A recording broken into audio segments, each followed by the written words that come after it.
You didn't like that nickname, Michael? What, the Big Dumper? Yeah. I don't know if that's the best nickname. I mean, It's one of the best. Hey, what do you think? Would you like Booger McFarland better? I'd rather be a booger than a dumper. I don't think so. I'm sorry. Hey, Booger. All right, let's get back to the highlights here and check in with Seattle taking on Jacksonville. Seattle heading down to Jacksonville. Sam Darnold on this day will throw for 2 touchdowns and 295 yards passing. Beautiful throw here as he finds Cooper Kupp back deep in the end zone, 11-yard touchdown. That's the first touchdown for Kupp as a Seahawk as Seattle goes on the road to beat Jacksonville 20-12. Yeah, and Seattle takes business. Sam Darnold hooked up with Jackson Smith and Jigba. 8 catches, 162 yards. A nice day for Darnold, who gets another win, and a conversation with Sarah Kustok. Sam, congratulations. First off, you guys are coming off of a challenging loss last week and put the pieces together. Yep. Give us your perspective on how this all came together. Yeah, I think, first of all, it was a total team win. I feel like on offense, we kind of had a lull there in the second half, but our defense, our special team picked us up per usual. So, we're excited to get out of here with a win. We'll look at the tape and get better from it, but we're excited to come out of here with a win, like I said. I know you've talked about building and also connecting with your receivers, and you had some deep plays, some big plays. Yeah. What has been that process like of evolving, and how do you see it coming to fruition today? Yeah, first of all, it just starts with all the work that we put in, really Monday through Saturday. And, that's a credit to the guys in that locker room, just all the work that they put in. Again, we played a really good team in Jacksonville today, but, it was just such a great effort by all of our guys. How do you describe this team's identity at this point? Oh, man, we're, I don't know. I think that's the media's job to figure out our identity, but we know what we got in that locker room, and we're just excited to come out here every single Sunday and show what we got. Big congrats, Sam. Thanks so much. Thank you. What they've got is a good team in the midst of everything right now. Denver this morning in London against the Jets. Oh, Knicks via Auburn, via where? Oregon. Nice job by Knicks. Wide open is Nate Atkins. Punt, pull the corner up, and then right by him, he wins 16-yard touchdown, 10-6, and then over a minute to go, 4th and 8, Jets looking to get into field goal position, but Justin Fields is sacked. Justin Fields, quarterback for the Jets, was sacked 9 times on the day. Total offensive yardage, 82. You don't win a lot of games with that. Drake May setting up. Nice job by May. Beautifully thrown ball. Nice catch, nice grab. Booty for a 29-yard touchdown. 2-point conversion was good as New England goes on to take care of the Saints 25-19. And then the Cardinals at Indianapolis Colts. The flip out, there it is. Nice job. Taylor, the running back, 123 yards rushing on the day, 31-27. The score of that was at that point. Then with under a minute left, 4th and 7 for the Cardinals. Jacoby Brissett's pass to Trey McBride incomplete as the Cardinals turn it over on down. 31-27 Colts over the Cardinals. Good job by Brissett coming in and playing the over 300 yards, a couple of touchdowns. Yeah, but it's in a losing cause. Jonathan Taylor, 123 yards, as you mentioned, rushing, another big day for him. Just moments ago, he spoke with Allison Williams. Well, Jonathan, Arizona gave you all they had. What was the difference here today in this 4-point win? I think just having that mindset, knowing that they were a tough team, not looking at the record, but actually looking at the tape. They fly around, they're competitive, and understanding this was going to be a 4-quarter game, like you mentioned. They gave us everything they had, but we had to make sure we fought through and played together to the end. Coach Steichen always talks about pass to score, run to win. How was that demonstrated here today? I think it just showed the way that we continue fighting, scratching, calling. Then when it came down to the end, we had to be dominant on the line of scrimmage. 5-1 to start the season. How's that sound? It sounds amazing. We know we've worked for it. We've prepared for it in the summer, but we understand we got to keep proving it every Sunday. Thank you, JT. Thank you very much. All right, our State Farm moment of the day goes to Rico Dowdle. We mentioned it earlier. 239 yards from scrimmage, 183 on the ground. Back-to-back games with over 200 scrimmage yards earns him our State Farm player of the game. A big win for Carolina, taking care of the Dallas Cowboys. All right, let's get back to Indy and Michael. 5-1, their best start since 2009. That was the year they won the Super Bowl. Well, it's funny. Someone said during the broadcast, one of our broadcasters said, it's not a it's not like a fluke anymore. They're real. They're real. And I believe that. I think that Daniel Jones has found the perfect fit for Howie, the quarterback. They're protecting him well. He's getting the ball down the field, picking up the first down when they need to, and he has an incredible running game. Jonathan Taylor, 123 yards, has been an amazing touchdown. And then Tyler Warren, the tight end, has been like a relief, a little safety blanket for them. And, at one point, they're playing a tough Arizona team. I mean, Arizona, sometimes you just don't know what you're going to get, but you know some talent is there. And for them to pull this game out at the end just shows that this is a team that knows how to win.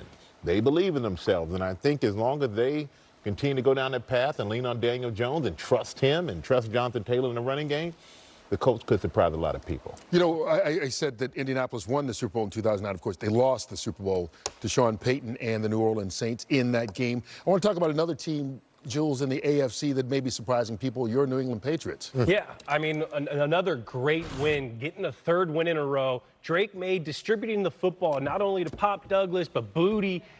3 touchdowns, no interceptions, which they haven't not turned the ball over all year. They didn't have a fumble. The defense is coming around. They're playing really tough, taking the ball away. It was just a really good win, and they're starting to look like the old Patriots, where they're controlling the line of scrimmage. Will Campbell seems to be a great fit in the system.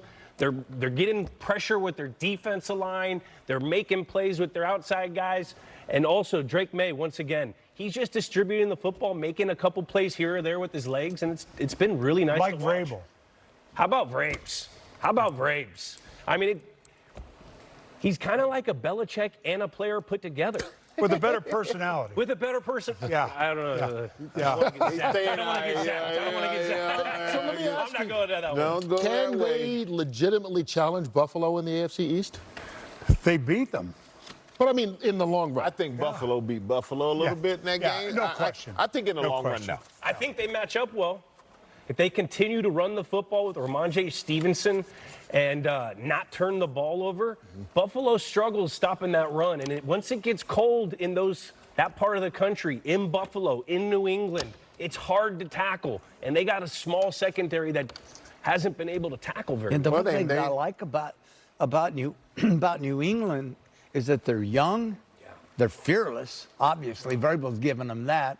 And they're winning. And you win, and next thing you know, that young football team starts believing, ooh, we can beat anybody we play, and we've already beaten Buffalo in Buffalo, right?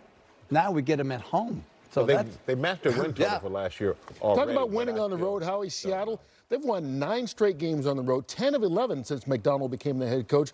But this was a big one against a good team coming off a loss. Yes, and I think, it's Sam Darnold is the guy now, and I think they believe in him. And I think last week, the untimely interception at the end of the game last week was unfortunate, but up until that point, he's going toe-to-toe with Baker Mayfield. And he goes on the road, and, they're struggling on third down. They had kind of a little bit of a lull there. But the explosive plays in Jigba, and Jules Guy, Cooper Kupp. Yeah, Cooper Kupp and the tight end had an explosive play. It was that kind of a game, and their defense, I thought, played well, particularly in third and second, putting them in third and long situations, forcing them out of like a 3rd and 3 on the 40. It turns out to be a 3rd and 15 on the 40. So it was a kind of game where they never got comfortable, the Jaguars, in the second half of the game when they needed to, and they needed to mount a kind of a comeback. And I think it's a huge win for them on the road. And defense. Are you talking about my Jules? A.J. Barner? Yeah. Yes. Thanks. Okay. And, Yeah. Trevor Lawrence was sacked 7 times, by the way.